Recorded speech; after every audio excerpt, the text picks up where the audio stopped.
তুই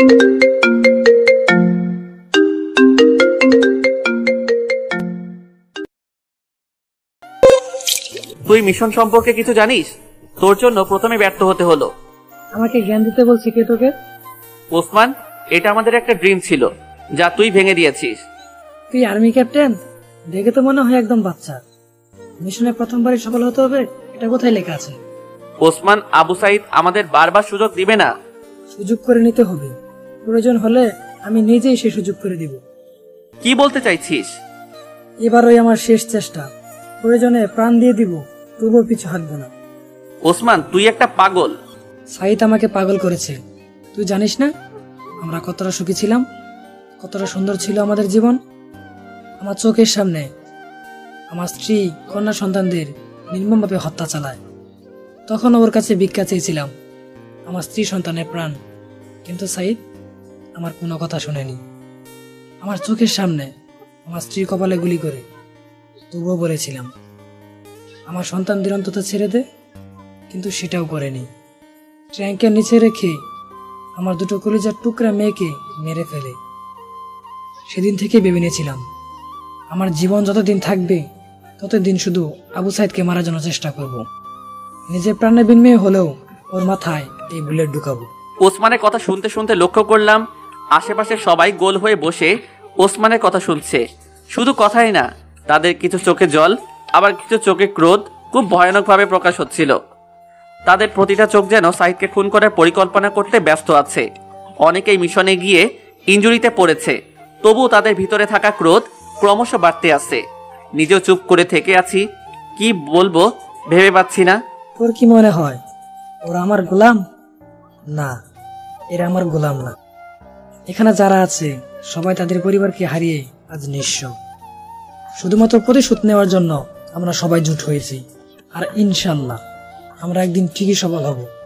বেঁচে থাকার শেষ সময় অবধি যুদ্ধ করব, ধ্বংস করার জন্য। যুদ্ধ করব ধ্বংস করার জন্য, প্রতিশোধ নিব হারানোর জন্য। শুনতে পেলি? যাও, সবাই বিশ্রাম করো। সবাই উঠে চলে গেল। শুধু একবার না, অনেকবার চেষ্টা করার পরেও কেউ সফল হয় না। তুই আমাদের দেখ, 10 বছরে কতবার চেষ্টা করেছি আমার নিজেরই মনে নেই। তুই তো শিক্ষিত, তাই না? তাহলে তো এটা জানার কথা। রবার্ট ক্রুজ এবং মাকড়সা। জানি। সে নিজেও কিন্তু প্রথমবার সফল হয়নি। রাইট। ওসমানের সাথে কিছু সময় কথা বলার পর বলল, পরশু আমরা মিশনে যাচ্ছি। না, এটা করলে অনেক ক্ষতি হবে। কেন? আমি শিওর না, বাট মনে হয় সাইদকে বার্মা থেকে সাহায্য করা হচ্ছে। এতক্ষণে হয়তো বার্মায় থাকা তার সব ব্যক্তিদের কাছে খবর পৌঁছে গেছে। তারাও চুপ করে বসে থাকবে না, নিশ্চয়ই তাকে উপযুক্ত হেল্প করেছেন। তাহলে অন্য একটা সুযোগের আশাতে থাকতে হবে। তাহলে এখন কি? প্রশিক্ষণ, সেটাও অনেক কঠোর করে। দেখতে দেখতে অনেক দিন চলে গেল। বাংলাদেশ আর্মি থেকে উপযুক্ত পরিমাণে প্রশিক্ষণের জন্য অস্ত্র পাঠানো হয়েছে গতকাল। যতদিন না অবধি সবাই সুস্থ হয়ে উঠছে ততদিন মিশনে যাওয়া কোনোভাবে সম্ভব না। গুহার এক কোণে বসে এসব ভাবছি, তখনই একটা ছেলে আসলো। বয়স খুব বেশি হবে না, 10-12। Hi sir. হাই জুনিয়র, নাম কি তোমার? আকাশ। আপনার? নিলয়। স্যার, আপনি আর্মি? Army captain. স্যার, একটা কথা বলি। হ্যাঁ, বলো। আপনার আর্মি জীবন আমাকে শোনাবেন প্লিজ? তার আগে বলো, তুমি এখানে কেন? আগে তো দেখিনি কখনো। ওসমান চাচার ছোট ভাইয়ের ছেলে আমি। শুনেছি আব্বু আম্মুকে আবু সাইদ নামের কেউ একজন মারাতে চাচা আমাকে নিয়ে পালিয়ে যায়। আর তখন থেকেই আমি একটা মক্তবে পড়াশোনা করি। দুজন কথা বলছি, তখন কম বেশি অনেকে আমাদের কাছে আসলো। কি কথা হচ্ছে ক্যাপ্টেন? স্যার কি করে তার জীবনে ক্যাপ্টেন হয়েছে সেটা জানতে চাইছি, কিন্তু স্যার এটা বলতে নারাজ। আরে বললে কি সমস্যা? সমস্যা না, বাট। কেন বাট না ক্যাপ্টেন? আজ তোমাকে বলতেই হবে। অনেক জোরাজোরি করার পর রাজি হলাম। এপ্রিল 29, 2018। জানাতের কথাতে সেদিন ঘুরতে বের হলাম। হোস্টেল থেকে লেকের পড়া 1.5 কিলোমিটার দূরত্ব। হোস্টেল থেকে সন্ধ্যায় বের হয়ে রিক্সা নিয়ে লেকের পার এসে দেখলাম জান্নাত বসে আছে। কত সময় লাগে? সরি। কোন মেয়ের সাথে ডেটিং করতে গেছিলি? কারোর সাথে যাইনি। সত্যি বল। আরে সত্যি বলছি। কুত্তা, তুই কি আমাকে গোলাম পেয়েছিস? গোলাম না বউ। তোকে আমি। আচ্ছা বাবু, আমি সরি। চল কোথায়? সামনে। ওকে। জান্নাতের সাথে হাঁটতে হাঁটতে একটা নির্জন স্থানে আসলাম। এত নির্জন জায়গায় আসার কি দরকার ছিল? তোমার কি কিছুই মনে থাকে না? এখানে মনে রাখার কি আছে? আজ কত তারিখ? 29 এপ্রিল। আজ কি ডে? আরে কি বলবে সেটা তো বলো। হুদাই এসব বলো কেন? তোকে এখানে আনাটাই আমার ভুল হয়েছে। প্লিজ বলো না আজ কি? আজ আমার বার্থডে নিলয়, আর তুমি বলছো আজ কি? শুধুমাত্র তোমার জন্য আমি বাসায় যাইনি। আর তুমি আজ এভাবে বলছো যেন তুমি আমার কোনো খোঁজ রাখো না। নিজের উপর নিজের রাগ হচ্ছিল। একটা মাত্র জিএফ, তাকেও তার জন্মদিনে উইশ করতে পারলাম না। গিফট করা তো দূরের কথা। আমি সরি সোনা। লাগবে না তোমার সরি, আমি কালকেই বাসায় চলে যাব। তাহলে আমার কি হবে? জানি না, কাল বাসায় যাব। একদম 2 মাস পরে হোস্টেলে ফিরবো। বাবু, তোমাকে ছাড়া আমি এতিম হয়ে পড়বো। এসব জানতে চাই না। বাবু, এখানে বসো। একটা পাথরের উপর বসিয়ে। সত্যি বলতে তুমি জানো আমার এবং আমার পরিবারের সাথে তেমন কোনো সম্পর্ক নেই। ভাইয়া আমাকে দেখতেই পারে না। তো আমি কি করব? এবারের মতো ক্ষমা করো। ক্ষমা কেন? তোমাকে কিছুই গিফট করতে পারলাম না। আমি কিছু চেয়েছি? না। তাহলে কেন বলছো? এমনি বললাম। কিছু সময়ের জন্য জান্নাত একদম চুপ হয়ে গেল। আমাকে গিফট করবে? কি লাগবে? তোমার ওয়ালেট বের করো, তারপর বলছি। এই যে। আমি এখন হোস্টেলে যাব। তুমি ঠিক 15 মিনিট পর আমার হোস্টেলে যাবে। তাহলে টাকা দাও। সেটা তো হবে না। মানে? তুমি দৌড়ে দৌড়ে গিয়ে হোস্টেলে গিয়ে জড়িয়ে ধরে ভালোবাসি বলবে, আর ওইটাই আমার গিফট। বাবু, এটা অসম্ভব। না গেলে অনেক খারাপ হবে। তোমার সময় 1 মিনিট পর থেকে শুরু হবে। জান্নাত। জান্নাত আর কিছু না বলেই আমাকে রেখে সিএনজি নিয়ে চলে গেল। কি করব ভেবেই পাচ্ছি না। এত কম সময়ে হোস্টেলে যাওয়া বলতে গেলে অসম্ভব। এক মুহূর্ত দাঁড়িয়ে না থেকে দৌড়াতে শুরু করলাম। 5 মিনিট দৌড়ানোর পরেই যেন শরীরটা হাঁপিয়ে আসছিল। যখনই মেইন রোড পার হতে যাব, ঠিক তখনই একটা গাড়ি এসে মেরে দেয়। ভাগ্য ভালো ছিল, গাড়ির স্পিড কম ছিল, না হলে খুব তাড়াতাড়ি উপরে পৌঁছে যেতাম। উঠে গিয়ে আবারও দৌড়াতে যাব, ঠিক তখন শুনতে পেলাম, এই ছেলে এদিকে আসো। তখন তো তোদের খেয়াল করিনি, দূর থেকে বললাম। তাড়াতাড়ি বলুন। তুমি জানো কাদের সাথে কথা বলছো? কাছে এসে দেখলাম আর্মি, আর তিনি অন্য কেউ না, স্বয়ং সিনহা স্যার। ভয়ে গলাটা শুকিয়ে গেল। কোথায় যাচ্ছ? স্যার, জিএফকে উপহার দিতে। গিফট? সেটাও দৌড়িয়ে? এটাই চেয়েছে। মানে? সব বললাম। কেন? পৌঁছে দেই। ধন্যবাদ স্যার, চলুন। স্যারের সাথে গাড়িতে উঠে দেখলাম আরও কয়েকজন আর্মি রয়েছেন। ঠিকানা বলো। Girls hostel 3/1।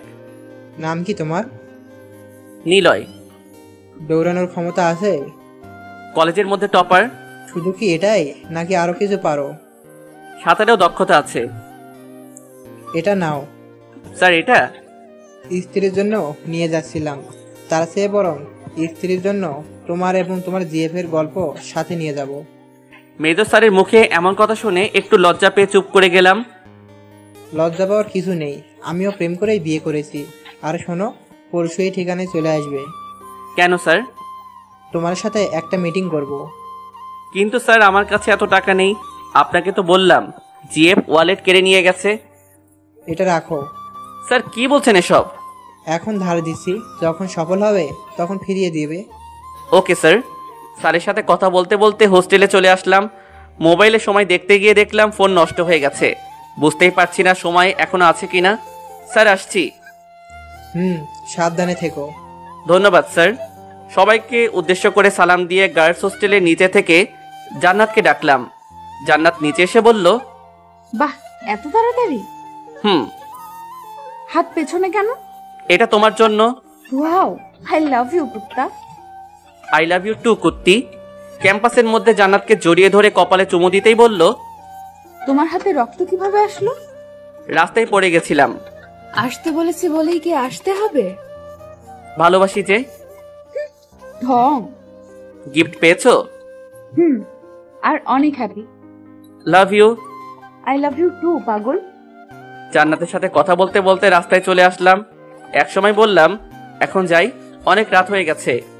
এটা ধরো, ওয়ালেট দিয়ে। রেখে দাও, বেশি কিছু নাই। আমি বেশি কিছু দিতে পারিনি, বাট কিছু দিয়েছি। বুঝলাম না। হোস্টেলে গিয়ে দেখো। ঠিক আছে, বাই। আর শোনো। হ্যাঁ বলো। I miss you. কাল বাসায় যেতে হবে। অনেক মিস করব। আমিও। এখন যাচ্ছি। জান্নাতের থেকে হাত ছাড়াবো, তখনই হাতে কামড় দিল। আউচ, মাইর খাবা। দাও। হাত দিয়ে মারার ভয় দেখাতেই চোখ বন্ধ করে নিল। যখন দেখলো আমি আর মারলাম না, তখন আবার হাতে কামড় দিল। মাথায় আলতো ভাবে ধাক্কা দিতেই হাত দিয়ে মুখ মুচড়ে ধরল। পাগলিটার ভাব দেখে মাথায় থাপ্পড় দিতেই অভিমানে মুখ ঘুরিয়ে নিল। তাহলে মারলে কেন? এটাকে মারা বলে? আর তুমি এখন শান্তি পাবে। বলুন মহারানী, আমাকে কি শাস্তি পেতে হবে? হাঁটতে হাঁটতে অনেক দূর এসে গেছি। এখন তুমি আমাকে কোলে নিয়ে আবার হোস্টেলে দিয়ে আসবে। তুমি না বললেও আমি এটাই করতাম সোনা। জান্নাতকে কোলে তুলে হাঁটাতে অনেকটা কষ্ট হচ্ছিল, যা জান্নাত ঠিকই বুঝতে পারছিল। তাই কোল থেকে নেমে কাঁধে উঠল। কাঁধে কেন? তোমার ঘাড়ে কামড় দিব তাই। মাইর দিব তাই? এমন করবে না। কেন? আমার সুরসুরি পায়। জান্নাতকে কাঁধে করে নিয়ে হোস্টেলে এসে নামিয়ে দিলাম। ছাড়তে ইচ্ছে করছে না। পাগলি যাও, ঘুমাও এখন। এটা দাও। কেউ দেখে ফেলবে। দিবে কিনা? রাগ দেখাও কেন? তাহলে কাকে রাগ দেখাবো বলো? হ্যাঁ হয়েছে, এখন আসো। জান্নাতের ঠোঁটে আলতো করে ভালোবাসার রং এঁকে দিয়ে চলে আসলাম। পরের দিন বাস স্টপে জান্নাতকে সাথে নিয়ে একটা বেঞ্চের উপর বসে দুজন কথা বলছিলাম। শোনো। হ্যাঁ বলো। আমার দিকে তাকাও। ওকে বাবু, তাকালাম। জড়িয়ে ধরো। পাবলিক পিটাইবে, কাঁধের উপর মাথা দিয়েই থাকো। তাহলে পাপ্পি দাও। তুমি কি আমাকে মাইর খাওয়াতে চাইতেছো? প্লিজ। না। Please please please. আমি কিন্তু প্লিজ। জান্নাতের ওই মায়াবী চেহারা দেখে হেরে গিয়েছিলাম। হ্যাঁ, আমার নিজেরও ইচ্ছা করছিল সেদিন জান্নাতকে জড়িয়ে ধরে বসে থাকতে, কিন্তু আশেপাশে লোকজনের ভিড়ে কিছুই করা হয়নি। জান্নাতকে সামনে এনে কপালে চুমু দিয়ে বসিয়ে দিলাম। হঠাৎ হাসি শব্দ পেয়ে বাম দিকে তাকিয়ে দেখলাম কয়েকটা কাপল আমাদের দেখে মিটমিট করে হাসছে। নিজে একটু লজ্জা পেয়ে যাই। পাগলিকে বললাম এমন পাবলিক প্লেসে করা ঠিক না, তবু পাগলির জন্য লজ্জা পেতে হচ্ছে। হঠাৎ কাঁধে কারো হাত পেয়ে পেছনে খুললাম। বয়স্ক দুজন দম্পতি আসলো। অনেক সুখী হবে তোমাদের নতুন জীবনে। ধন্যবাদ চাচা, আর আমাদের জন্য দোয়া করবেন যেন খুব তাড়াতাড়ি আমাদের সংসারে একটা বেবি আসে। অবশ্যই মা। এইটুকু বলেই তারা চলে গেল। ওই পাগলি, আমাদের বিয়ে কবে হলো শুনি? তুমি কি চাও এখন আমি তোমাকে কামড় দেই? কালকের কামড়ের ব্যথা কমেনি, এখন কামড় দিলে সব দাঁত ফেলে দিব। যাক, কথা নেই। আচ্ছা, ফেলবো না। জান্নাতের সাথে কথা বলতে বলতে বাস চলে আসলো। বাস আসাতে দুজনের মনই খারাপ হয়ে গেল। মলিন চেহারা নিয়ে দাঁড়িয়ে গেল। নিজের খেয়াল রেখো। তুমিও। আর কখনো কোনো মেয়ের দিকে তাকাবে না। যদি আমি জানতে পেরেছি তুমি অন্য মেয়ের দিকে তাকিয়েছো, তাহলে তখনই ব্রেকআপ। অনেক মিস করব। আমি অনেক বেশি। আই লাভ ইউ পাগল। I love you too my পাগলি। I love you 3। এখন ওঠো, বাস ছেড়ে দিবে। তোমাকে ছাড়তে মন চাইছে না। কিন্তু যেতে তো হবে। বাই। বাই। জান্নাত বাসে ওঠার পর সিটে বসে বাইরে তাকালো। জানালা দিয়ে বিদায় জানাতেই বাস তার আপন গতিতে চলে গেল। পাগলিটা চলে গেল। অনেক ভালোবাসি। জান্নাতকে ছাড়া একটা দিন থাকা আমার জন্য কতটা কষ্টের সেটা অনেক আগেই বুঝতে পারছিলাম। দিনটা কোনো রকম কাটিয়ে রাতে রাফির ফোন দিয়ে জান্নাতকে কল দিয়ে অনেকটা সময় কথা বলে ঘুমাতে যাব, তখন কিছু একটা মনে করে ওয়ালেট বের করতেই মনে পড়ল আর্মি মেজর সিনহা স্যার আমাকে ক্যাম্পে যেতে বলেছেন। পরের দিন বন্ধুদের কাউকে কিছু না বলে স্যারের দেওয়া ঠিকানায় চলে গেলাম। তখন কিছুটা ভয় পেয়ে গেছিলাম। এখানে কেন? জি। এখানে কি চাই? মেজর স্যারের সাথে দেখা করতে আসছি। চলো আমার সাথে। জি। লোকটার সাথে হাঁটতে হাঁটতে একটা ক্যাম্পিং এর ভিতরে নিয়ে আসলো। স্যার, ছেলেটা আপনার সাথে দেখা করতে আসছে। রশিদ, তুমি যাও। Okay sir. লোকটা চলে যেতেই মেজর স্যার দাঁড়িয়ে কাছে এসে টেবিল থেকে ওনার বন্দুক, একটা পতাকা এবং একটা ওয়ালেট উপরে ছুড়ে দিল। কিছু সময়ের জন্য মেজর স্যারকে পাগল মনে হয়েছিল ওনার এমন কাজের জন্য। তিনটা জিনিস একসাথে আমার ধরা সম্ভব ছিল না, কারণ তিনটার দূরত্ব কিছুটা দূরে ছিল। অন্য দুটোকে রেখে লাল সবুজের পতাকাটাকে সম্মানের সাথে ধরে স্যারের হাতে দিলাম। আমার দিকে অবাক ভঙ্গিতে তাকিয়ে থেকে বলল, সাবাস বেটা, তুই সিলেক্ট হয়ে গেছিস। স্যার কিসের সিলেক্ট? তুমি বাংলাদেশ আর্মিতে সিলেক্ট হয়েছো। আজ থেকেই তোমার প্রশিক্ষণ শুরু। স্যার আপনার কথা আমার একদম মাথায় আসছে না। তুমি যদি টাকা বা ক্ষমতাকে ভালোবাসতে তাহলে ওই দুটোর মধ্যে যে কোনো একটা ধরতে, বাট তোমার মধ্যে আছে প্রকৃত দেশপ্রেম। কিন্তু স্যার আমি এইভাবে। দেশকে ভালোবাসো? অবশ্যই স্যার। তাহলে আমার কথাটা শোনো। Okay sir. সেদিন থেকে আমার যাত্রা শুরু। আমাকে প্রশিক্ষণে সাহায্য স্বয়ং মেজর স্যার নিজেই করেছেন। রানিং, সুইমিং, ফায়ারিং সহ অন্যান্য দক্ষতার জন্য মেজর স্যারের কাছে খুব তাড়াতাড়ি একজন ফেভারিট আর্মি হয়ে উঠি। কিন্তু তখন আমি ক্যাপ্টেন হয়ে উঠিনি। টানা 2 মাস ট্রেনিং শেষ করে একটা মিশনের জন্য সৈন্য সিলেক্ট করছিল। তখন মেজর স্যারের অনুমতিতে সেই মিশনে আমাকে সিলেক্ট করা হয় সেকেন্ড লেফটেন্যান্ট হিসেবে। সৌভাগ্যক্রমে মিশনে আমরা সাকসেসফুল হই। তখন ক্যাপ্টেন রশিদ স্যার বলেছিলেন, নিলয়ের মধ্যে অনেক দক্ষতা আছে, সবাই চাইলে ওকে বাংলাদেশ সিক্রেট আর্মিতে রাখা যায়। রশিদ স্যারের কথাটা শুনে অনেক ভালো লাগছিল, কারণ আমারও ইচ্ছা নিজের পরিচয় লুকিয়ে সবার কাজ করে যাব। ব্যাস, সেদিন বাংলাদেশ আর্মির সকল বড় স্যাররা বৈঠকে বসে এবং একটা সিক্রেট টিম গঠন করেন, যেখানে ক্যাপ্টেন হিসেবে ছিলেন জায়েদ স্যার। ক্যাম্প থেকে ফিরে এসে হোস্টেলে কাউকে পেলাম না, কারণ সবাই কলেজে ছিল। বিকেলবেলা সবাই হোস্টেলে আসতেই এক গাধা বকা শুনিয়ে জান্নাতকে কল করে হোস্টেলে আসতে বলে। সেদিন জান্নাত অনেক কান্না করেছিল। আমাকেও অনেক মিথ্যা বলতে হয়েছিল, কারণ আমি একজন সিক্রেট লেফটেন্যান্ট। তার ঠিক 2 মাস পরে মেজর স্যার আমাকে ক্যাম্পে আবারও মিশনের জন্য ডাকে। সব কিছু রেডি করে সিক্রেট মিশনে যাই। সেটা ছিল কক্সবাজারের মুন্না ভাই নামের একজন ডাকাতের বিরুদ্ধে। সেদিন আমরা সাকসেস হয়েছিলাম, কিন্তু আমাদের ক্যাপ্টেন জায়েদ স্যার সবাইকে বিদায় দিয়ে শহীদ হন। তখন আমাদের সিক্রেট টিম প্রায় ভাঙার উপক্রম। ঠিক তখন কর্নেল শাহিন স্যার আমাকে ডেকে নতুন করে টিম করতে বলে। অবশ্য তখন আমি ক্যাপ্টেন পদবি পেয়ে গেছি। তখন আবরাবকে সব বলি। প্রথমে না করলেও পরে রাজি হয়ে যায়, এবং তারপরে আমি এই অবস্থানে বাস্তবে ফিরলাম। অতীত থেকে বাস্তবে ফিরলাম, বুঝতে পারলে? জি স্যার। তবে স্যার, আপনার আর জান্নাতুল ম্যাডামের কি বিয়ে হয়ে গেছে? না। কেন? কারণ এখনো জান্নাত জানে না আমি কে। ও।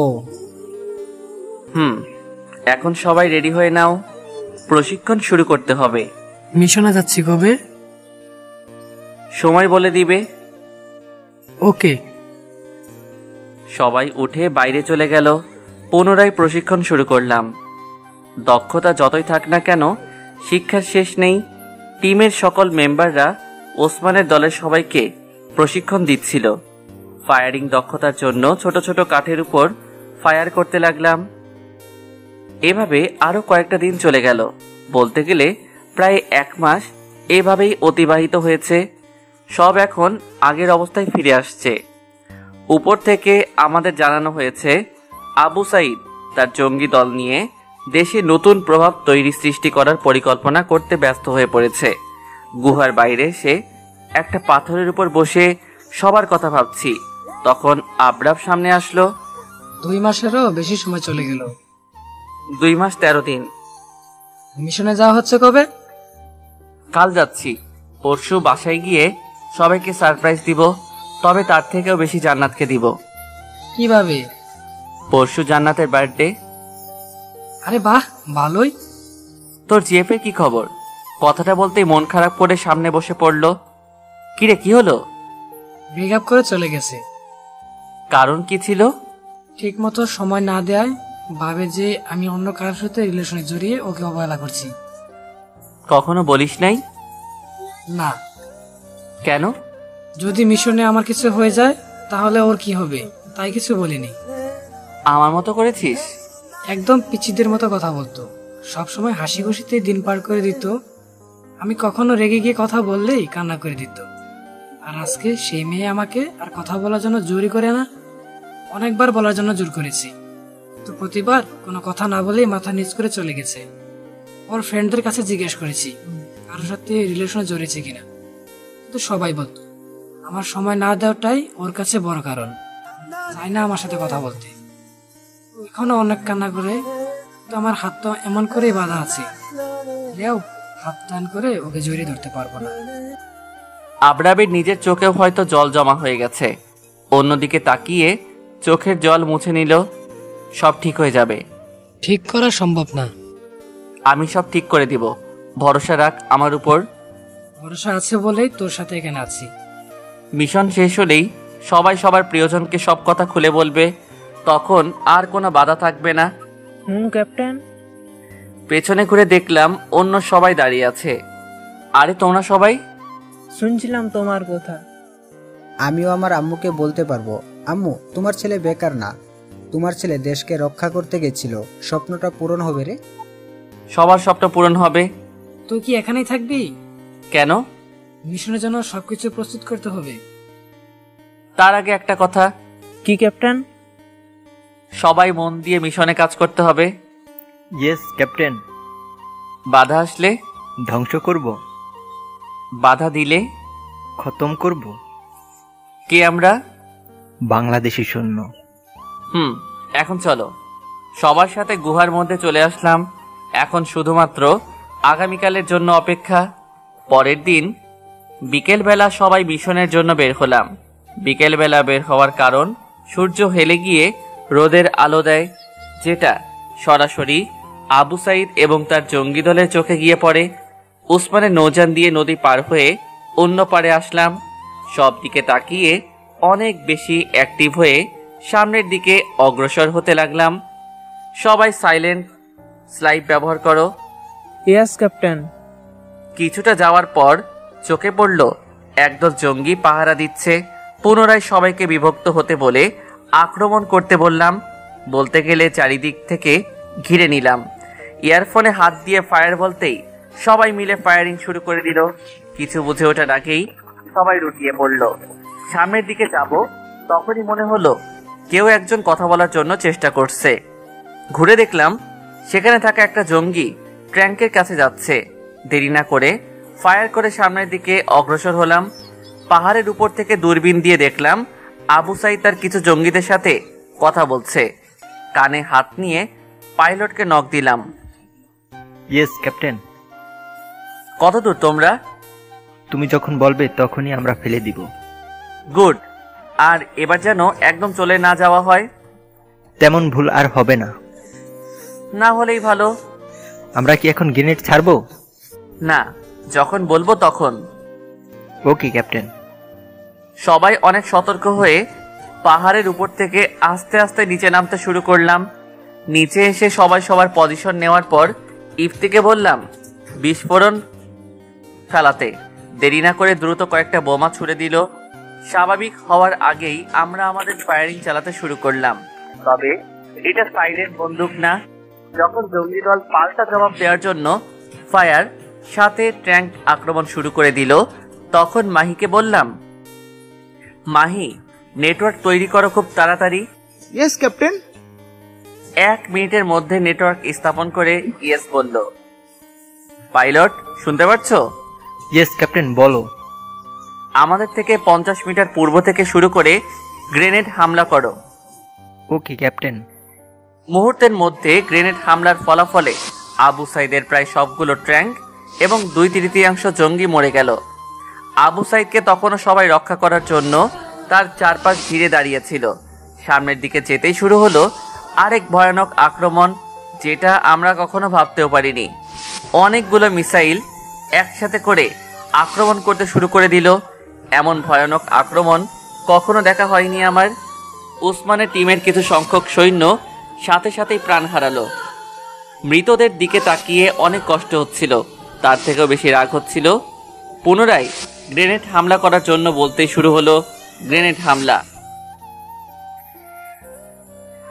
সাথে নিয়ে সামনের দিকে দৌড়াতে শুরু করলাম। দ্রুত সবার কাছে এসে লুকিয়ে পড়লাম। আড়াল থেকে ফায়ার করে জঙ্গিদের হামলা করলাম, কিন্তু এখনো তাদের মিসাইল আক্রমণ শেষ হয়নি। অনেক সৈন্য ইতিমধ্যে মারা গেছে। আড়াল থেকে লক্ষ্য করলাম আশিকের কাছেই মিসাইল আক্রমণ করার স্থান। দেরি না করে আশিককে নক করলাম। Yes captain. তোমার সামনেই মিসাইল আক্রমণ চলছে। ক্যাপ্টেন। একই সাথে 5টা বোমা বিস্ফোরণ করে আমার কাছে চলে আসো। জ্যাকেট থেকে বোমা বের করে মিসাইলের দিকে ছুড়ে দিয়ে দৌড়ে আমার দিকে চলে আসতে যাবে, তখনই পায়ে গুলি লেগে পড়ে যায়। এক মুহূর্ত আড়ালে না থেকে আশিকের সামনে এসে ফায়ার করতে লাগলাম। এই সময়টার মাঝে আশিককে দ্রুত সরে যেতে বললাম। আশিক, তুমি দ্রুত আমার লুকানো জায়গায় চলে যাও। কিন্তু ক্যাপ্টেন, আমি ঠিক আছি। যেটা বলছি সেটা করো। আশিক লুকিয়ে পড়তে এক হাত দিয়ে ফায়ার এবং অন্য হাত দিয়ে গ্রেনেড মারতে লাগলাম। শুধু আমি নিজেই না, আর্মি টিম সাথে ওসমানের সকল সৈন্য চারদিক থেকে জঙ্গিদের আক্রমণ শুরু করে দিল। হঠাৎ লক্ষ্য করলাম একটা গাড়ি নিয়ে দ্রুত গতিতে চলে যাচ্ছে।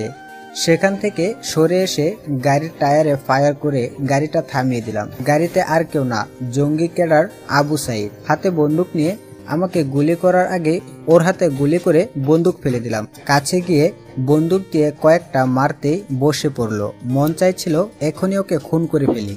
অনেক ইচ্ছা ছিল তোকে নিজের হাতে খুন করব, কিন্তু তোর মৃত্যু তো ওসমানের হাতেই হবে। মাহিকে নক দিলাম। মাহি, ওসমান কোথায়?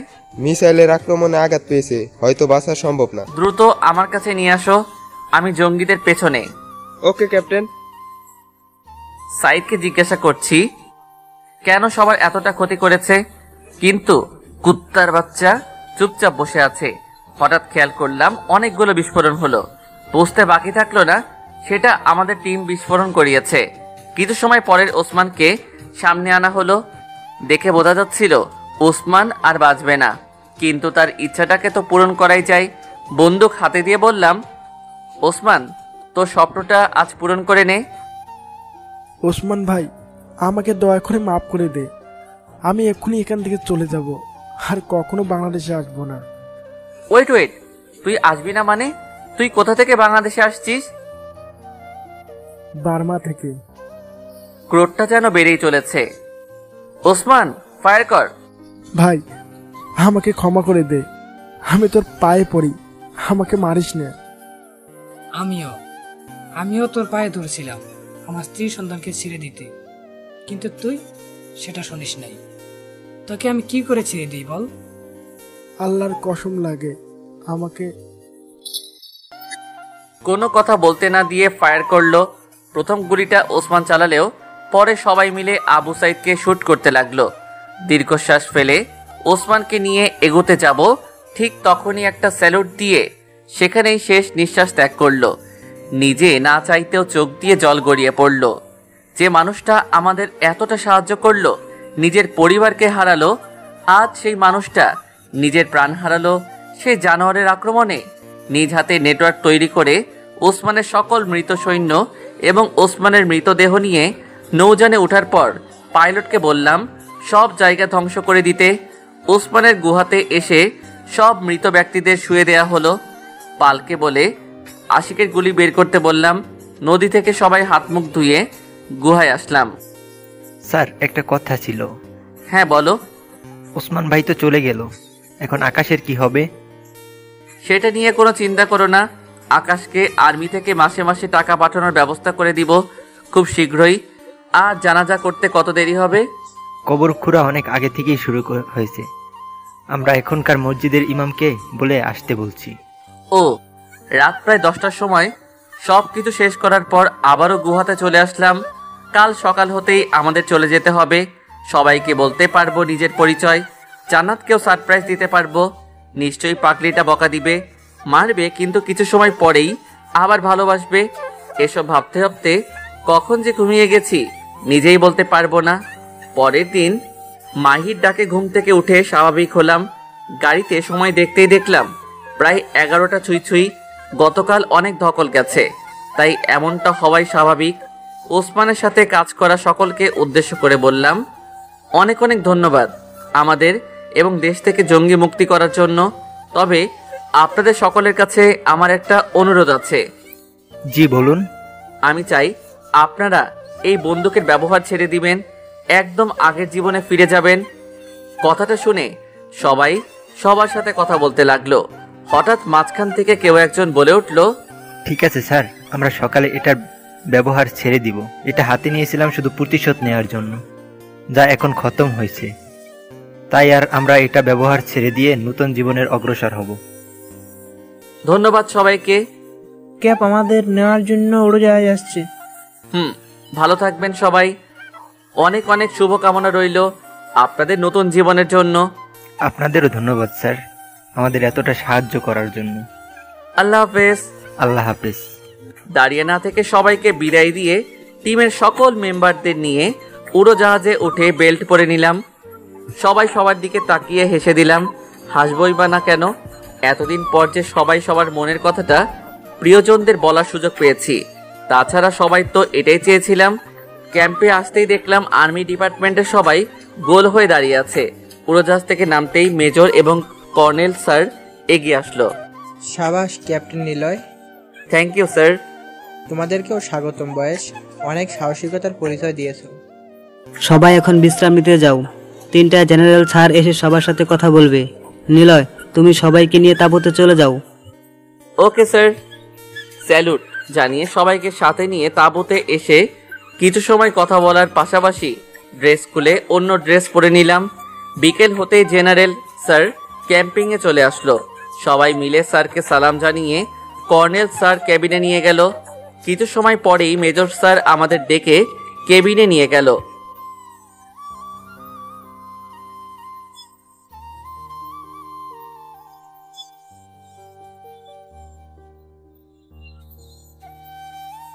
স্যার, এটা আমাদের শুধুমাত্র দায়িত্ব ছিল। তোমাদের আগে অনেক সেনা গিয়েছে, ওদের সাথে লড়াই করেছে, কিন্তু কেউ সফল হয়নি। Well done. জেনারেল স্যার কিছু সময় কথা বলার পর বললাম, স্যার একটা লোক ছিল যে কিনা একজন আর্মি থেকে কোনো অংশে কম না। সে আমাদের সাথে ওর বিরুদ্ধে যুদ্ধ করেছে এবং সেখানে শহীদ হয়েছে।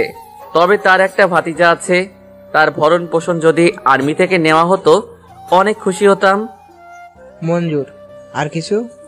আমাদের টিম আরো শক্তিশালী করতে চাই। পাশে থেকে সবসময় সাপোর্ট করব, আর আগামীকাল তোমাদের আনুষ্ঠানিকভাবে অভিনন্দন জানানো হবে। স্যার, আমাকে আজকেই বাসায় যেতে হবে। কথাটা বলার পরপরই মেজর স্যার আমাকে টেনে আলাদা নিয়ে আসলো। অনেক বড় কিছু হতে চলেছে, আর তুমি বলছো আজকে বাসায় যেতে হবে? স্যার, আজ ওর বার্থডে। জীবনে প্রথমবার সারপ্রাইজ দিতে চাইছি। প্লিজ স্যার, কিছু একটা ম্যানেজ করেন। তুমি আমাকে জেনারেল স্যারের থেকে বকা শোনাবে? স্যার, আপনিও তো ম্যাডামকে ভালোবেসে বিয়ে করেছেন। এখন যদি আমি না চাই তাহলে ব্রেকআপ। থাক, আর বলতে হবে না, দেখি কিছু করা যায় কিনা। আমি বাইরে আছি স্যার। বাইরে এসে অনেকটা সময় অপেক্ষা করার পর মেজর স্যার বাইরে আসলো। স্যার, আমার কথাটা? পাশ হয়েছে, তবে 7 দিন পরে এসে নিজের পুরস্কার আনুষ্ঠানিকভাবে নিয়ে যাবে। ঠিক আছে স্যার। সন্ধ্যা হতে জেনারেল স্যার চলে যাওয়ার পর আমরা সবাই বেরিয়ে পড়লাম, সেটাও সবাই ড্রেস পরে।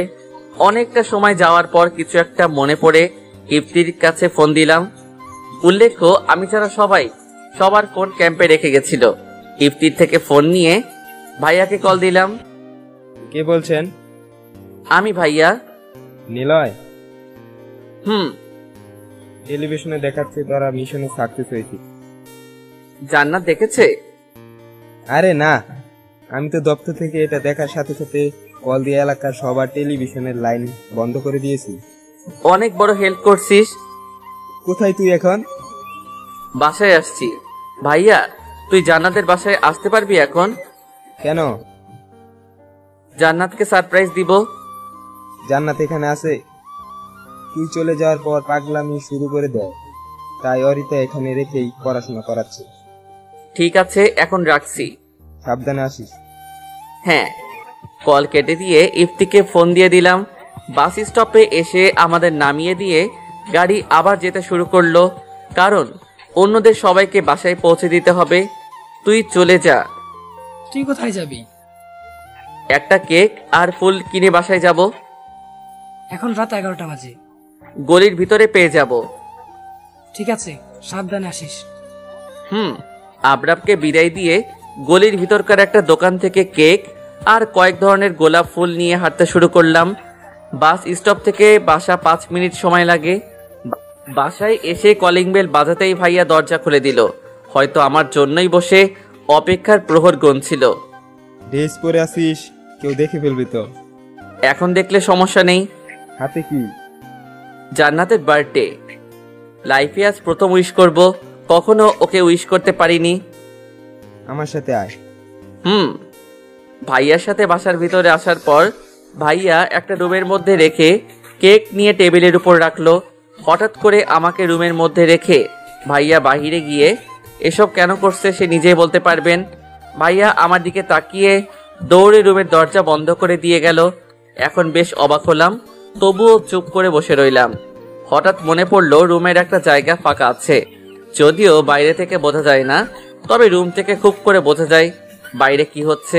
ভাইয়া প্রথমে কেকটা সাজিয়ে রেখে আম্মু আব্বুকে ডেকে ডেকে বাইরে দাঁড় করালো। আম্মু আব্বু কিছু বলতে চাইলেও ভাইয়া চুপ করতে বলাতে চুপ করে গেল। পরক্ষণেই ভাইয়া উপরে গিয়ে কিছু একটা করতে লাগলো। অনেকটা সময় যাওয়ার পর দেখলাম ভাবি আর ভাইয়া জান্নাতের চোখ বেঁধে নিচে নিয়ে আসছে।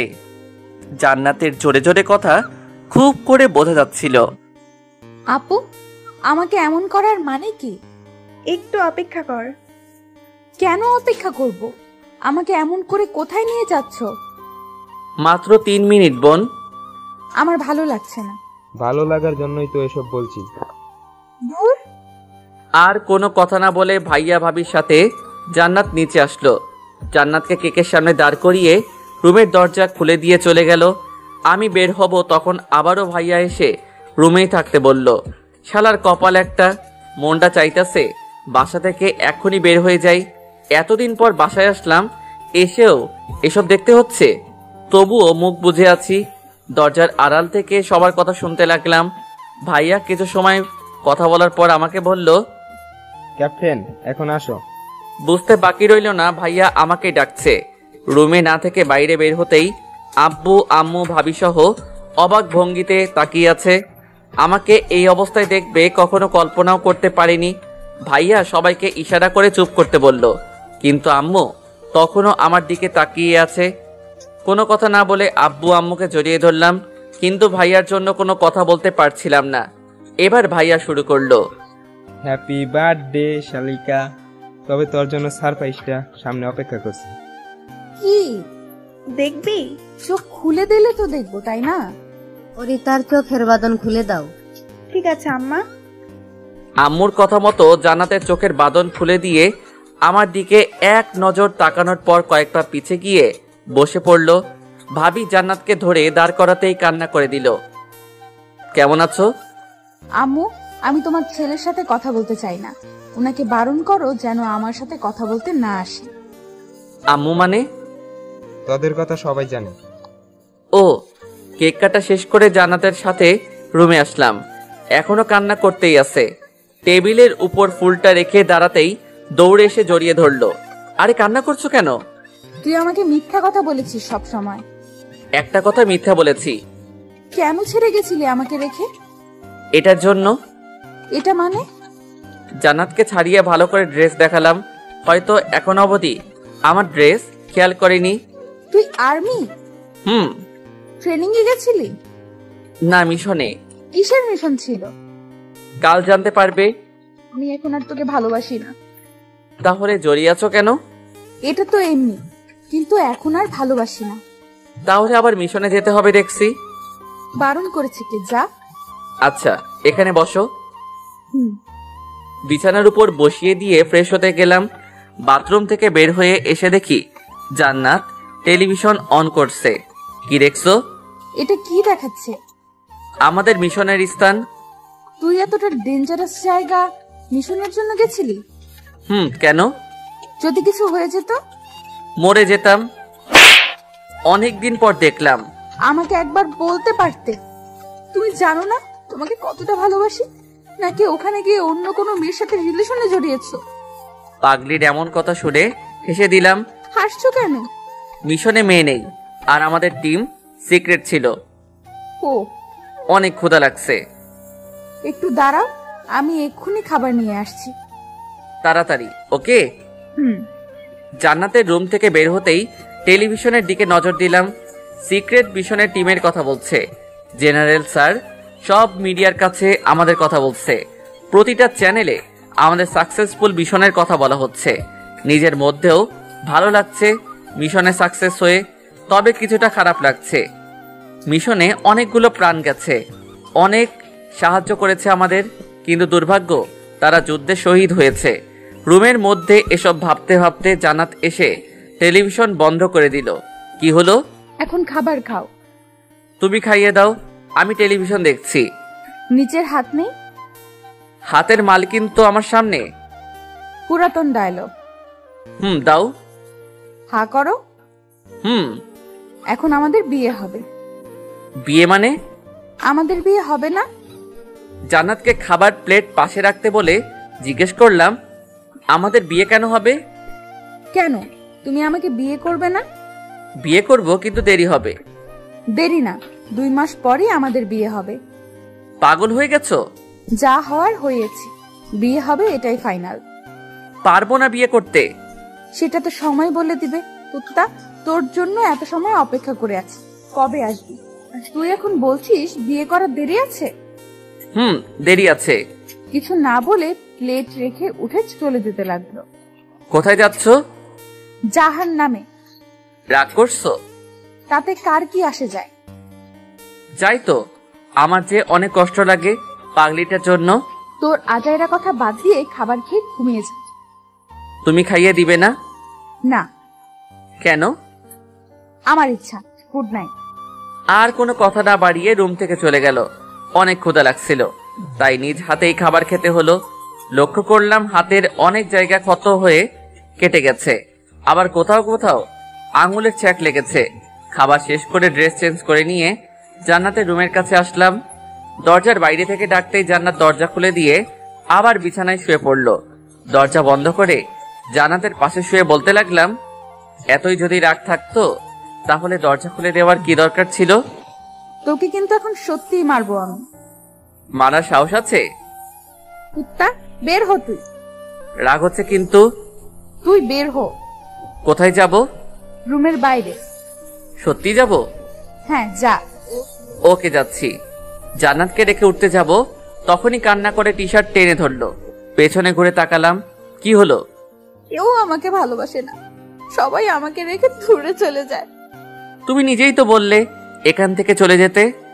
তাই বলে যেতে হবে? হবে। যখন সবাইকে রেখে একদিন আমি নিজেই চলে যাব, তখন বুঝবে। সব সময় আজে বাজে কথা বলতে খুব ভালো লাগে। আচ্ছা, আমি সরি। দেখো, আমি কান ধরছি।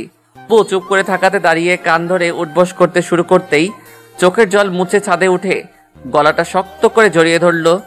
ইচ্ছে করে ফ্লোরে শুয়ে পড়লাম। আমার উপর জান্নাত।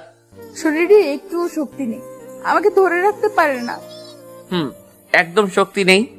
এখন কি এইভাবে ফ্লোরে শুয়ে থাকবো? তুমি উঠতে দিলে তো উঠবো, তাই না?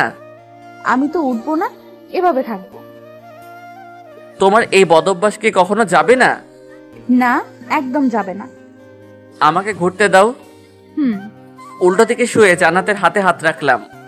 শুকিয়ে গেছো একদম। সুইসাইড করতে গেছিলাম। কেন? কেন মানে? তুই জানিস না কেন সুইসাইড করতে গেছিলাম? না বললে জানবো কি করে?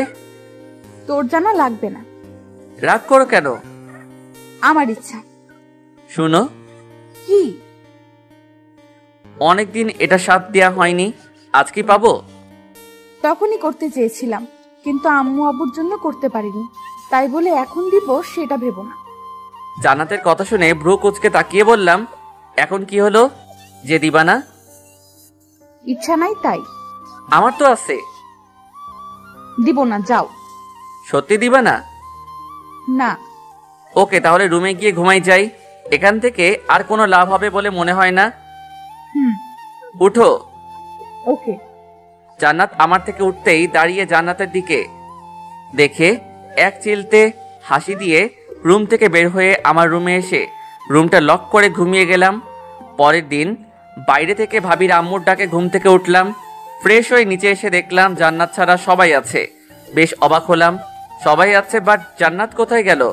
ভাবি জান্নাত কোথায়? ঘুমাচ্ছে। ও কেন? আবার যাবি কবে? সঠিক সময় নেই, মিশনের জন্য যখন তখন চলে যেতে হবে। ও তুই আর্মি কিভাবে হলি? আজ আর বলতে বাধা নেই, সবাইকে শুরু থেকে বলতে লাগলাম। সব খুলে বললাম। জান্নাতের পাগলামোর জন্যই তাহলে এটা হয়েছে? এখন তাহলে জান্নাতকে বিয়ে করে নে, তাইলেই হয়। আম্মু, আমি জান্নাতকে বিয়ে করতে চাই না।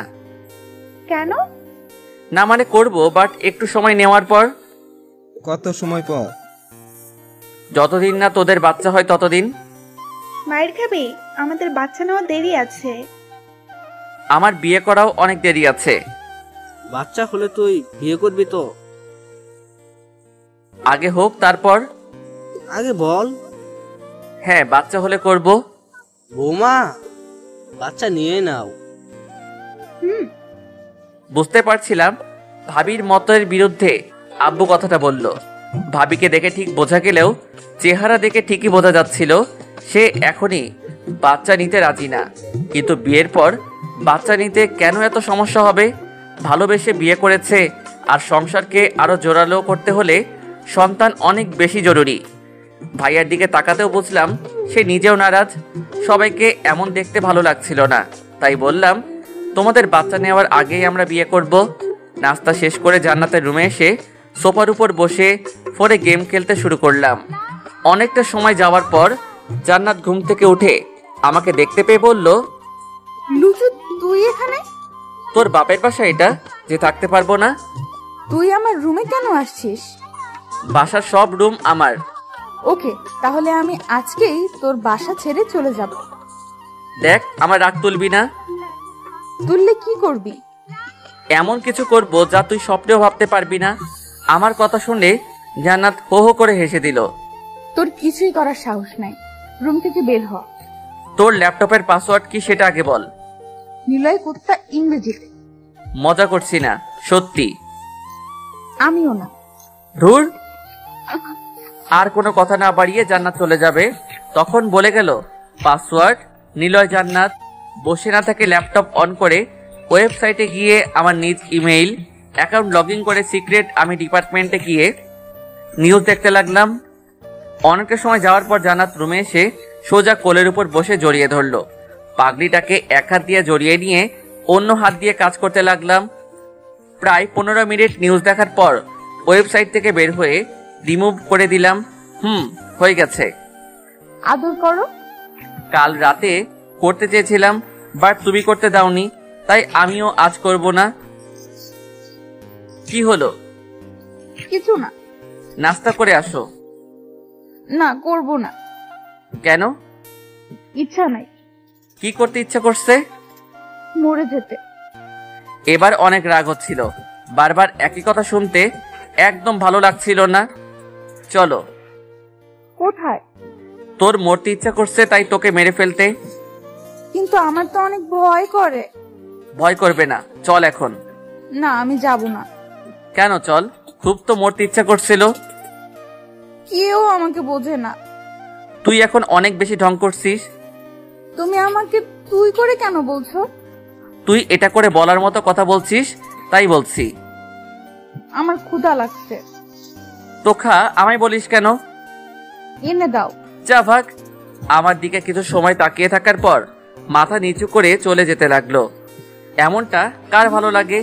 মাত্র বাসায় আসলাম, এসেই ওর আজে বাজে কথা শুরু হয়েছে। একটা সময় ভালো করে কথা বল, কিন্তু সেটা কেন করবে? কিছু বললেই হাত কাটবে, কান্না করবে, কিংবা বাসা থেকে চলে যাওয়ার কথা বলবে। মেজাজটা একদম খারাপ করে দিয়েছে।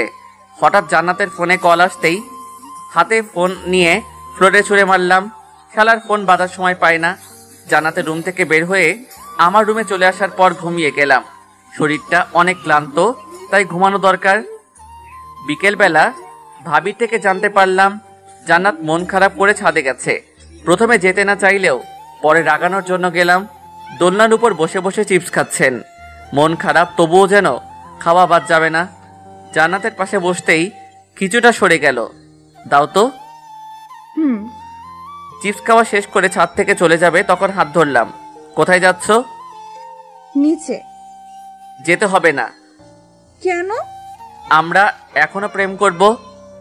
No thanks. তোকে। উঠে কোমর ধরে কাছে টেনে নিলাম। কি হচ্ছে এসব? প্রেম।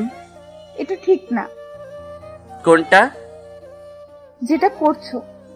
এখনো তো কিছুই করিনি, বাট এখন শুরু করব। কি করবে? জান্নাতের গাল দুটো ধরে দুজনের ঠোঁট এক করে নিলাম। কিছু সময় যেতেই জান্নাত আমার থেকে ছুটে গিয়ে বলল, আমাকে বিয়ে করবি না, তাহলে আমার সাথে এসব কেন? বিয়ে তো করব, কিন্তু সেটা কিছুদিন পরে। তাহলে এসবও কিছুদিন পরেই করবি। যদি এখন করি? তোর খবর আছে। কি করবে? চিৎকার করব কিন্তু। বারণ করছে কে? সত্যি বলছি। করো, চাইলে তোমার সাথে আমিও করব। পাগল ছাগল। ছাগল না, শুধু পাগল। কাল কলেজে যাবে? চলো ঘুরতে যাই। এখন? হ্যাঁ। না, রাতে যাব। রাতে কেন? ভূত দেখাবো তাই। তৈরি থেকো তাহলে। দুজন অনেকটা সময় কথা বলার পর নিচে চলে আসলাম। রাত হতেই দুজন বের হলাম। জান্নাত শাড়ি আর আমি ভাইয়ার একটা পাঞ্জাবি পরে রাস্তার পাশ দিয়ে দুজন দুজনের মতো হাত ধরে হাঁটছি। জান্নাত, যদি আমাকে আবারও যেতে হয় কি করবে তুমি? মিস করব। ভুলে যাবে না তো? ভুলার হলে আগেই ভুলে যেতাম। ওই শোনো। বলো। কোলে নাও। তুমি বাচ্চা নাকি? বাচ্চাই তো। মাইর দিব। রাতে তো খাবার খেলাম, মায়ের কিভাবে হজম করব? আগে বললে খাবার আর খেতাম না। ঢং করতে ভালোই জানো। তোমার থেকে শিখছি। আমি কবে শিখাইলাম? তোমার সাথে থাকতে থাকতে শিখে গেছি। এখন কোলে নাও। নিচ্ছি। Good boy. এত মোটা হয়েছো কেন? ওই চুপ। প্রয়োজন হলে আরো মোটা হবে। কোনো সমস্যা? একদমই না।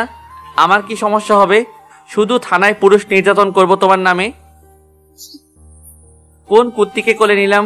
কথায় কথায় কামড় দেয়। আর একবার এসব বললে আবারও কামড় দিব। থাক, আর কামড় দিতে হবে না।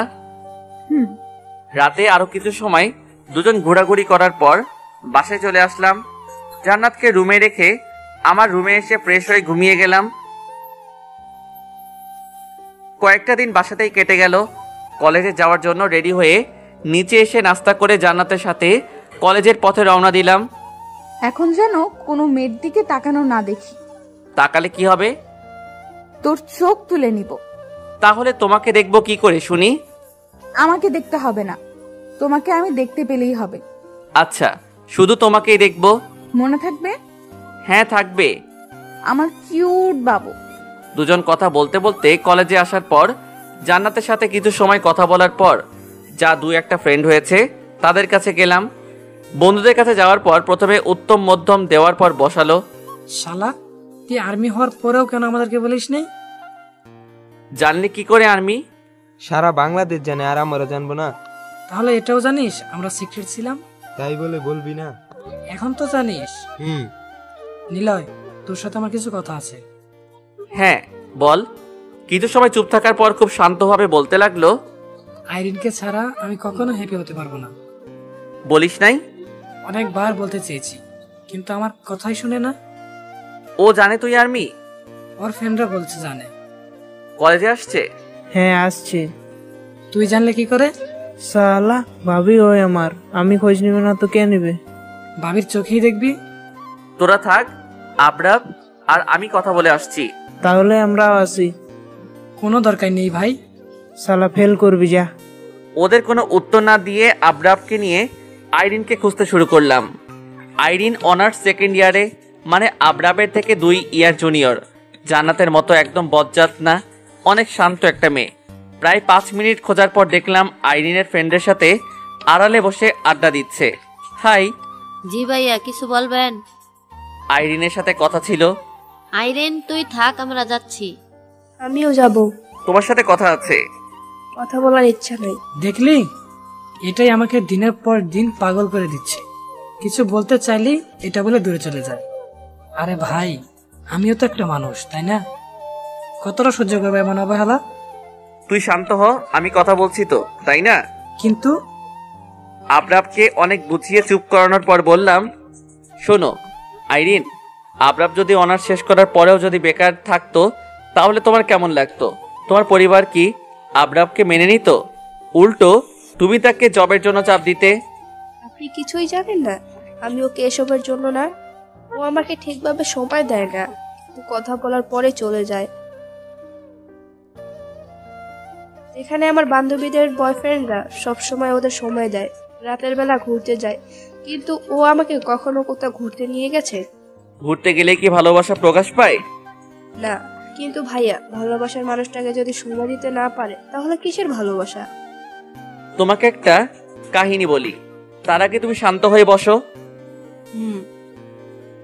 আবরাব এবং আইরিনকে একসাথে বসানোর পর বললাম, যখন আমাদের মিশনের আর একটা দিন আছে তখন সবাই সবার ইচ্ছাকে বলছিলাম মিশন শেষ হওয়ার পর কে কি করবে। আশিক বলছিল তার আম্মুকে বলবে সে বেকার না, মাহি বলছিল সে তার জিএফকে বলবে তার জব মিলে গেছে। এভাবে সবাই সবার মনের ভিতরকার কথা বলছিল। কিন্তু আবরাব কি বলছিল জানো? জানবে কি করে? তুমি তো সেখানে ছিলেই না। আবরাব বলছিল সে তার পাগড়িটাকে সব বলে অনেক বেশি সময় দিবে, আর আমাদের সবার জন্য এটাই সেই সুযোগ, প্রিয়চন্দ্রের অনেক বেশি সময় দেওয়া। আর তুমি এখন ওকে অবহেলা করছো। যখন আবরাব আবার চলে যায় তখন কি হবে? তখন ওকে মিস করলেও কোনো লাভ হবে বলে মনে হয় না। তুমি কি বলেছিলে? কাঁধে উঠে হঠাৎ করেই এমন কথা বলাতে কিছুটা আটকে উঠে খেয়াল করলাম জান্নাত তুমি এখানে। পাগলটার কথা শুনছিলাম। তাই? আর আইরিন, তুমি একদম ওদের কথায় কান দিবে না। আগে শাস্তি, তারপর ভালোবাসা। ঠিক বলেছ আপু, কিন্তু কি শাস্তি দেওয়া যায়? কানে ধরে উদ্বস। এটাকে কান ধরে উদ্বস করিয়েছিলাম। গুড আইডিয়া, চলো এখন শুরু হয়ে যাও।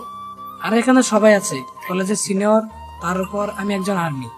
এখন তুমি শুধুমাত্র প্রেমিক, তাই কথা কম বলে তাড়াতাড়ি করো। নিলয়? আবরাবকে কিছু না বলে জান্নাতকে চুপি চুপি বললাম, এটা কেন বললে? চুপ থাকো আর নিজেদেরটা দেখো কেন? আমাদের মেয়েদের জায়গা থেকে একবার ভাবো কতটা কষ্ট করতে হয় আমাদের। কষ্টের ফলটা কিন্তু মিষ্টি হয়েছে। হয়েছে, আর বলতে হবে না। বারণ করো না ওকে। কখনো না। আইরিন আপু, তুমি ওনাকে কান ধরতে বলো। ওই তুমি ধরো। কেটে শালা। ভাই ধর। কান ধরো। আইরিনের কাছে হার মেনে কান ধরে উঠবস করতে শুরু করলো। প্রায় 15-20 বার করার পর আইরিন থামতে বলে জড়িয়ে নিল। যাক, শেষ অবধি দুজনের মিল হলো। ক্লাস শেষ করে জান্নাতকে সাথে নিয়ে ঘুরতে যাব, তখন বলল, আজ ড্রিঙ্কস করব। পাগল নাকি? করবে না? এসব ঠিক না। তুই যখন সিগারেট খাস তখন কি হয়? এখন তো খাই না। ড্রিঙ্কস শুধু আজকে করব, প্লিজ না করো না। এটা আমার জন্য ডেঞ্জার। তুই খাবি? আরে এমন করছো কেন? আগে রাজি হ। জাস্ট আজকে, ওকে? ওকে। কথা না বাড়িয়ে জান্নাতকে সাথে নিয়ে বাসায় আসার আগে 2টো বোতল কিনে ব্যাগের মধ্যে নিয়ে বাসায় চলে আসলাম। রাতের বেলা ছাদে দাঁড়িয়ে আছি, তখন ভাইয়া আসলো। কি করিস? ছাদে যাওয়ার জন্য রেডি হও। মজা নিস? তুই এখানে কেন? ভাবি রুম থেকে বের করে দিয়েছে নাকি? সব সময় মজা করিস না। আচ্ছা, তোদের মাঝে কি কোনো সমস্যা হয়েছে? কেন? সন্তান নেওয়ার কথা বলাতে দুজনের চেহারা খারাপ দেখালো। সত্যি বলতে আমরা দুজন ওয়াদা করেছি 1 বছর পর সব সিদ্ধান্ত নিব, আর আমাদের মাঝে এখন ঝগড়া চলছে। বাট বোঝা তো যায় না। সবার সামনে চুপ থাকি। ও, 2 ভাই কথা বলছি, তখন ভাবি ছাদে এসে আমাকে না দেখে বলল, ছাদে একা না থেকে খেতে আসুন, সবাই খাওয়ার জন্য অপেক্ষা করে আছে। আপনি যান, আমি আসছি। আপনি করে কেন? বললাম না ঝগড়া হয়েছে। তোদের ঝগড়া জোস। আর বলিস না ভাই, অনেক কষ্টে আছি। হাসা থামিয়ে চল। ছাদে না থেকে দুজন নিচে আসলাম। ডিনার শেষ করে জান্নাতকে চোখের ইশারা করে বললাম রুমে আসতে। রুমে এসে ড্রিঙ্ক সাজাচ্ছি, তখন জান্নাত এসে বসলো। বমি করে দিবে না তো? আগেও কয়েকবার বান্ধবীদের সাথে খেয়েছি। মদখোর। চুপ, রেডি করো। কথা না বাড়িয়ে বোতল খুলে গ্লাস দিতেই জান্নাত খেয়ে নিল। এত জলদি কেন? আরে তুই দে। হোয়াট ইজ তুই? শালা কথা না বাড়িয়ে তাড়াতাড়ি দে না। তোমার খেতে হবে না? প্লিজ বেবি, রাগ করো না। আমি এ তো এমনি বলছি। জানি কিভাবে বলছো। বোতল থেকে গ্লাসে নিয়ে দুজন খেতে লাগলাম। একটা সময় জান্নাত আমার শরীরে পড়ে যেতেই আর কিছু মনে নেই। পরের দিন সকালে ঘুম থেকে উঠে মাথাটা প্রচন্ড ব্যথা করছিল। ঘড়িতে সময় দেখে অনেক অবাক হলাম। প্রায় 11টা বেজে গেছে। সচরাচর আমার কখনো এমন হয় না। আজ কেন এমন হলো মাথায় আসছে না। আর জান্নাত কোথায় গেল? পাগলিটা তো আমার সাথেই ছিল। ঘুম থেকে উঠে ফ্রেশ না হয়েই জান্নাতের রুমে গিয়ে দেখলাম বসে ফোন টিপছে। কি করো? তুমি কখন উঠলে? মাত্র উঠলাম। কেমন লাগছে? মাথাটা ব্যথা করছে। ঠিক হয়ে যাবে। তুমি কখন রুম থেকে আসছো? ভোর রাতে। তবে তোমার ড্রিঙ্ক করা একটু বেশি হয়েছে, তাই মাথা ব্যথা করছে। আমার তো কিছু মনেই পড়ছে না। কিছু মনে পড়ছে না? না গো। ফ্রেশ হয়ে নাও। তোমাকে দেখতে ইচ্ছে করছিল তাই আসলাম। ফ্রেশ হয়ে নাও। তুমি চলো। আমি কেন? ব্রাশ করিয়ে দিবে। ঢং বাদ দাও, এখন চুপচাপ রুমে গিয়ে ফ্রেশ হয়ে নাও। যদি না যাই? রুম থেকে বের করে দিব। তাই বুঝি? তাই। তাহলে বের করে দাও। ইচ্ছা নাই। আর এখন ঢং বাদ দিয়ে চলো, ফ্রেশ হবে। চলো। জান্নাতের সাথে রুমে এসে ফ্রেশ হয়ে সকালের খাবার খেয়ে রুমে এসে বসতেই জান্নাত আর ভাবি রুমে আসলো। ফ্রি আছিস? হ্যাঁ, কেন? বাসায় যেতে হবে। আমাকেও? হ্যাঁ। কেন? অনেকদিন যাওয়া হয় না, আর জান্নাত নিজেও যেতে চাইছে। তুমি থেকে যাও। অনেকদিন হলো আব্বু আম্মুর সাথে তেমন কথা হয় না। তুমি ফোন ভাঙার পর থেকে আব্বুর ফোন দিয়ে মাঝে মাঝে কথা হয়। কবে যাবে? আজকে। আর আমি? আমাদের রেখে চলে আসবি। তাহলে জান্নাতের সাথে সময় কাটাবো কি করে? তুই কিছুদিন থাকার পর চলে আসবি তাহলে। দেখো ভাবি, তোমার আর ভাইয়ার মাঝে ঝগড়া হয়েছে, তাই বলে আমাদের টানছো কেন? তোকে কে বললো ঝগড়া হয়েছে? কাল ছাদে ছিলাম, আমিও। ও। জান্নাত ইশারা করে জানতে চাইলে চুপ থাকতে বলি। জান্নাত, এখানে থাকবো। না, আমি কেন থাকবো? কারণ তুমি আমার বউ। বিয়েই হলো না, আইসে বউ বানাতে। এই মেয়ে, এত কথা বলো কেন? যেটা বলছি সেটাই হবে। ইচ্ছে হলে যাব, না হলে নাই। আমি যাব। তাহলে রেডি হও। এখনই? হ্যাঁ, কোনো সমস্যা? না, কোনো সমস্যা নাই। রেডি হ। রেডি হও তাড়াতাড়ি। ভাবি রুম থেকে চলে যাওয়ার পর জান্নাতকে পেছন থেকে জড়িয়ে নিয়ে বললাম, কি হয়েছে পাগলিটার? কই কিছু না তো। তাহলে মন খারাপ কেন? আব্বু আম্মুর কথা মনে পড়ছে, তাই এমন লাগছে। এখন যাচ্ছি তো।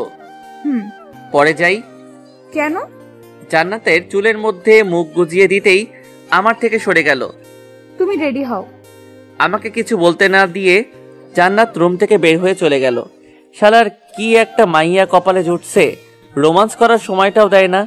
দাঁড়িয়ে না থেকে রেডি হয়ে নিচে এসে দুজনের জন্য অপেক্ষা করতে লাগলাম। অনেকটা সময় পর দুজন নিচে আসতেই দুজনকে নিয়ে রওনা দিলাম। অনেকটা সময় পর ভাবিদের বাসায় পৌঁছালাম।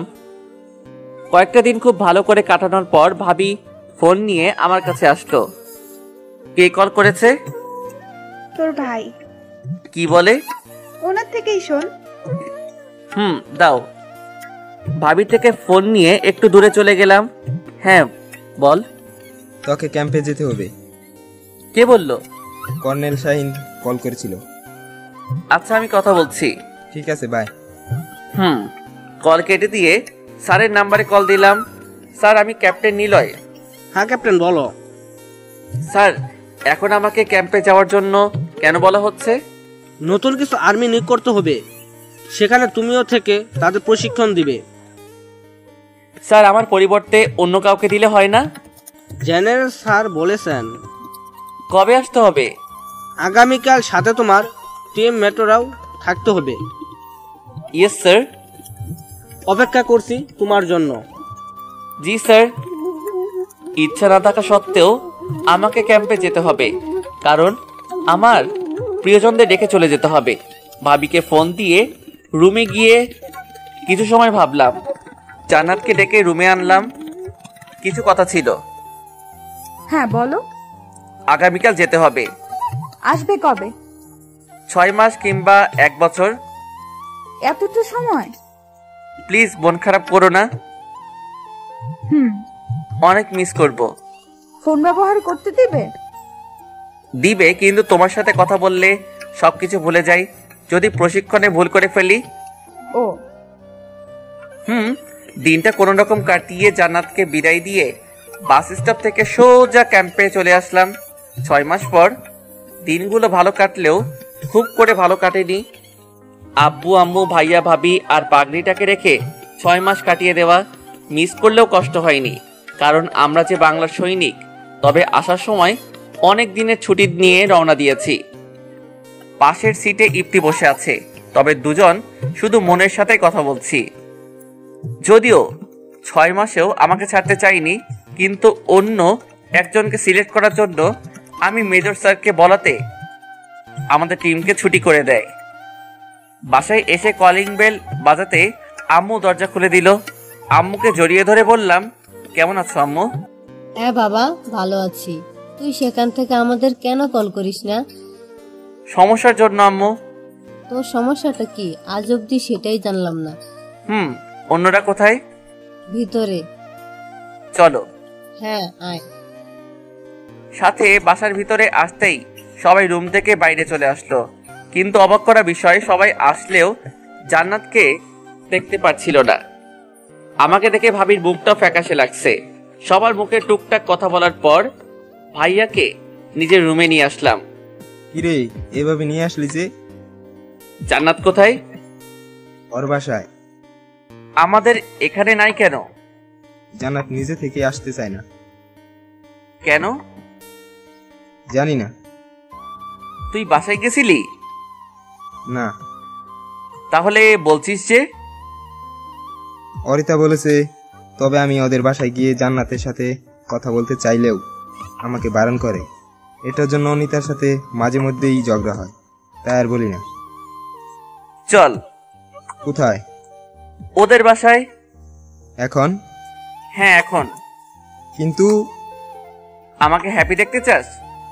ঠিক আছে চল। কাউকে কিছু না বলে দুই ভাই জান্নাতের বাসার উদ্দেশ্যে রওনা দিলাম। বাসায় এসে কলিং বেল বাজাতেই আন্টি এসে দরজা খুলে দিল। তোমরা এখানে? জান্নাত কোথায়? রুমে আছে। ওকে, নিচে আসতে বলুন। তোমরা বসো, আমি আসছি। আন্টি আমাদের রেখে উপরে চলে গেল। প্রায় 10 মিনিট পর নিচে আসলেও এসেছে শুধু একা। মা, জান্নাত কোথায়? ও আসতে চাইছে না। ভাইয়া তুই থাক, আমি আসছি। বুঝিয়ে কথা বলবি। দৌড়ে রুমে এসে দরজা নক করলাম। কয়েকবার দরজাতে মারার পর দরজা খুলে আমাকে দেখে আবার যখন বন্ধ করে দিবে, তখনই হাত দিয়ে ধাক্কা দিয়ে দরজা খুলে রুমের ভিতর গিয়ে ঠাস করে 2 থাপ্পড় মেরে দিলাম। সমস্যা কি তোর? বাসায় তুই যাস না, ভাইয়া আসতে চাইলে তোর আপু আসতে দেয় না, এখন তোর মা তোকে ডাকাতেও তুই কেন নিচে আসছিলি না? জান্নাত চুপ হয়ে আছে। তোকে চুপ থাকতে বলছি। সরি। সমস্যা কি সেটা বল। নিলয়, আমি প্রেগনেন্ট। প্রেগনেন্ট মানে? হ্যাঁ আমি প্রেগনেন্ট। কথাটা শোনার পর কেমন জানি মাথাটা ঘুরতে শুরু করে দিয়েছে। ওর পেটের দিকে তাকিয়ে দেখলাম অনেকটা উঁচু হয়ে আছে। এমন কোনো কিছু কখনো আশা করি নাই। তবুও নিজেকে স্বাভাবিক করে শান্ত কণ্ঠে বললাম, সন্তানের বাবা কে? জান্নাত চুপ করে আছে। সন্তানের বাবা কে? সন্তানের বাবা কে? তুই নিজেই। ভাবি তুমি এখানে? তুই নিজেই এই সন্তানের বাবা। পাগল হয়ে গেছো? পাগল তো তুই ছিলি, যেদিন তুই ড্রিঙ্কস করে অসচেতন ছিলি। মানে? আপু প্লিজ বলো না। আর একবার কথা বললে এখানেই তোকে মেরে ফেলবো। আর তুমি বলো। এবার ভাবি বলতে শুরু করলো। সেদিন তুই অনেক বেশি ড্রিঙ্কস করেছিলি, জান্নাত যখন তোর শরীরের উপর পড়ে যায় তখন তুই ওকে এমনভাবে দেখছিলি যেটা স্বয়ং জান্নাত ছাড়া আর কেউ জানে না। ড্রিঙ্কস অবস্থায় তুই জান্নাতের সাথে তোর যৌন মিলন হয়, যার ফলস্বরূপ জান্নাতের গর্ভে তোর সন্তান বেড়ে উঠছে। তুমি এসব জানলে কি করে? জান্নাত চায় না এটার জন্য তোর কোনো সমস্যা হোক। আমার কি সমস্যা হবে? সেটা জান্নাত বলতে পারবে। ভাবিকে কিছু না বলে জান্নাতের দিকে তাকিয়ে বললাম, কি সমস্যা? কোনো সমস্যা না।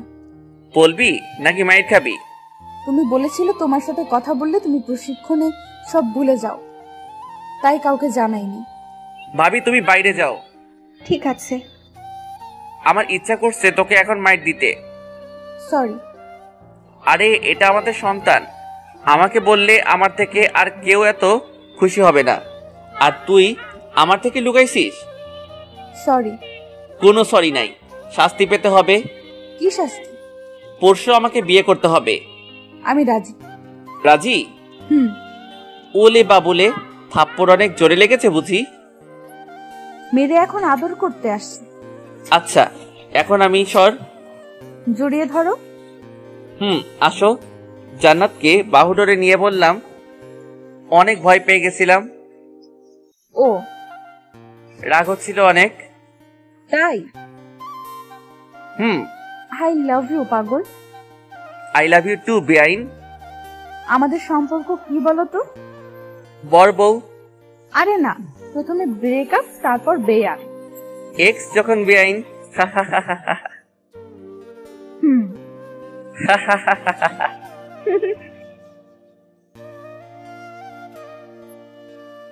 সমাপ্ত।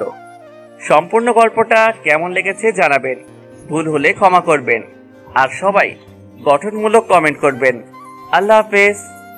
হ্যালো বন্ধুরা, কেমন আছো? আশা করি খুব ভালো আছো। প্রিয় স্বপ্ন চ্যানেলের পক্ষ থেকে তোমাদেরকে আমাদের ভালোবাসার গল্পগুলো শুনতে যদি তোমাদের ভালো লাগে তাহলে অবশ্যই কমেন্ট করে জানাবে, আর যারা এখনো সাবস্ক্রাইব করো নাই তারা এখনই করে নাও। ভালো থেকো সবাই।